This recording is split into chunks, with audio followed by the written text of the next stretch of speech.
ये कहानी है मोहन और रामू नाम के दो दोस्तों की। रामू और मोहन दोनों ही बचपन के पक्के दोस्त थे। समय के साथ साथ अब दोनों बड़े हो चुके थे और दोनों की शादी हो चुकी थी। मोहन की पत्नी का नाम चंपा है और उनकी एक प्यारी सी बेटी है। मोहन की पत्नी चंपा बहुत समझदार और सहनशील है। रामू की पत्नी का नाम सुषमा है। उनको दो प्यारे से बच्चे हैं। मोहन और रामू दोनों ही बड़े व्यापारियों के दुकानों पर मजदूरी करते थे और मजदूरी से जो पैसे आते वो दोनों अपनी अपनी पत्नियों को दे देते थे। लेकिन कुछ समय से मोहन के पास कोई काम नहीं था। इससे उनके घर बहुत परेशानी हो रही थी। आखिर ऐसे कब तक चलेगा? हमें खर्चा चलाने के लिए पैसे की जरूरत है। मेरे पास माँ के दिए जो कंगन थे उसे गिरवी रखकर इस हफ्ते का राशन जैसे तैसे लेकर आई हूँ। अब ऐसा और नहीं चलेगा। तुम कब से घर पर बैठे हो? कोई काम क्यों नहीं ढूंढते? मैं कोशिश तो कर रहा हूँ, लेकिन अभी कुछ काम मिल नहीं रहा है। तुम जानती हो कि बाहर कितनी मुश्किलें हैं। मैं समझती हूँ, लेकिन तुम और भी कोशिश कर सकते हो। हमारे बच्चों की पढ़ाई और घर का खर्च सब कैसे चलेगा? रामू को देखो, वो भी तो रोज काम पर जाता है और तुम्हें देखो, रोज यूं ही खाली हाथ लौटाते हो। तुम जाकर रामू से ही बात करके देखो, क्या पता वही तुम्हें कहीं काम दिलवा दे। तुम ठीक कहती हो चंपा। मुझे एक बार रामू से इस बारे में बात करके देखना चाहिए। तुम फिक्र मत करो, मैं सब ठीक कर दूंगा। तुम बस मुझे कुछ समय दो। अगली सुबह मोहन रामू के घर जाता है।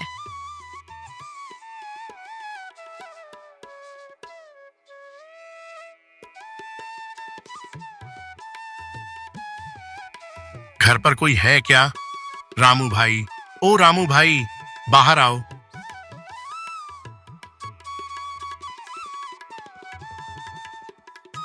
जी मोहन भैया, कहिए कैसे आना हुआ? भाभी जी, जरा रामू को बुला दीजिए। वो अभी घर पर नहीं है, शायद सुनील चाचा के खेतों पर होंगे। अगर जरूरी काम है तो आप खेतों पर जाकर मिल लीजिए। खेतों की ओर निकल पड़ता है।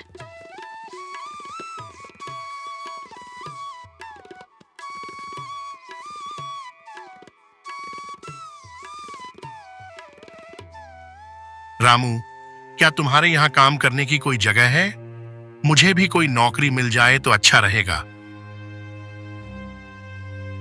देख मोहन, मुझे तो इस बारे में ज्यादा पता नहीं है, लेकिन अगर तुम चाहो तो मेरे साथ सेठ जी के पास चल सकते हो। हम उनसे बात कर सकते हैं। अगर कोई काम होगा तो तुम्हें जरूर रख लेंगे। अच्छा है रामू, मैं तो बस किसी भी तरह से काम करना चाहता हूँ। चलो, हम सुबह ही चल पड़ते हैं। हाँ ठीक है, कल सुबह जल्दी मिलते हैं। अगले दिन सुबह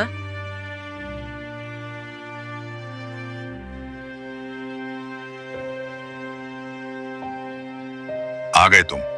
चलो चलते हैं सेठ जी के पास। हाँ रामू भाई, मैं तैयार हूँ। बाजार चलते हैं और वही उनसे बात करेंगे। दोनों दोस्त काम की तलाश में जंगल के रास्ते निकल पड़ते हैं। रास्ता काफी लंबा था। उन्हें चलते चलते काफी समय बीत गया था। तभी अचानक आसमान में जोरदार बादल गरजने की आवाज गूंजती है और देखते ही देखते जोरदार बारिश शुरू हो जाती है। जोरदार बारिश होने की वजह से मोहन और रामू दोनों वहीं एक पेड़ के पास रुक जाते हैं। भाई रामू, बारिश तो बहुत ज्यादा बढ़ गई है। अगर इतनी ज्यादा बारिश में आगे बढ़ेंगे तो हम बीमार पड़ जाएंगे।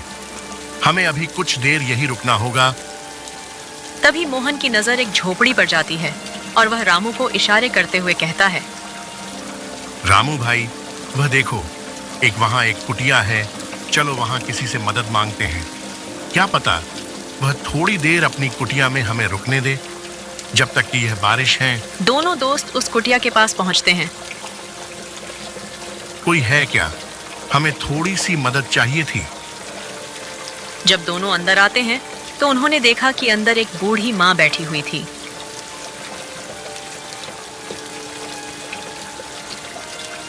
अम्मा, हमें थोड़ी मदद की तलाश थी।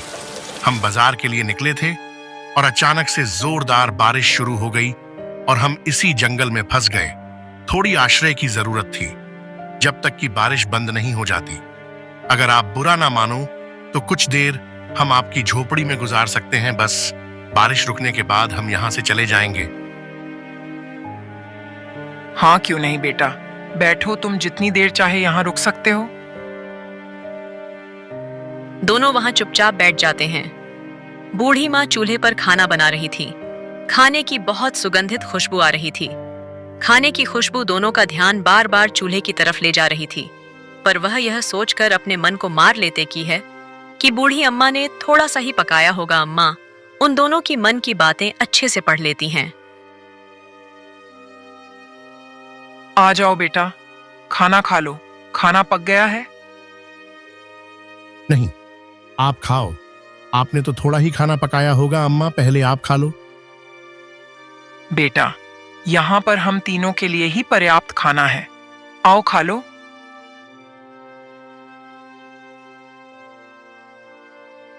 अम्मा, ये खाना तो बहुत ही स्वादिष्ट है। ऐसा स्वाद तो हमने आज से पहले कभी नहीं चखा। अम्मा, आप यहाँ इतने घने जंगल में अकेले रहते हो, आपका क्या कोई परिवार नहीं है? बेटा, मेरा भी एक जमाने में भरा फूला परिवार था। हम एक छोटे से गांव में रहते थे। एक दिन अचानक से उस गांव में भयंकर तूफान के साथ बाढ़ आया और मेरे पति, बेटे, बहू, पोते सबको बहा ले गया। बस मैं ही बच गई और अब मैं इस जंगल में रहती हूँ। मेरा अपना कोई नहीं है। अम्मा, अगर आप बुरा ना मानो तो आप हमारे घर चलकर रह सकते हो। मेरे घर में मेरी पत्नी और मेरे बच्चे हैं। मेरी माँ बहुत जल्दी मुझे छोड़कर चली गई। अगर आप हमारे साथ चलोगी तो मुझे बहुत खुशी होगी। आपको यहाँ इस घने जंगल में रहने की कोई जरूरत नहीं। अम्मा, आप मेरे साथ चलो। नहीं बेटा, अब मैं यही खुश हूँ। ये जंगल ही मेरा घर है। मुझे अब इस शांति भरे माहौल में ही रहना अच्छा लगता है। पर तुमने मुझसे पूछा, मुझे बहुत अच्छा लगा। अच्छा अम्मा, बारिश थम गई है, अब हम चलते हैं। अम्मा, एक बार आप फिर सोच लीजिए। अगर आप हमारे साथ चलना चाहें तो आप चल सकती हैं। नहीं बेटा, तुम्हारा शुक्रिया, पर मैं यहीं पर खुश हूं। ये जंगल ही अब मेरा घर है। अम्मा, आज्ञा दीजिए, अब हम चलते हैं। रुको बेटा, तुम मुझे बहुत ही नेक दिल लगे हो। मैं तुम दोनों को कुछ देना चाहती हूँ।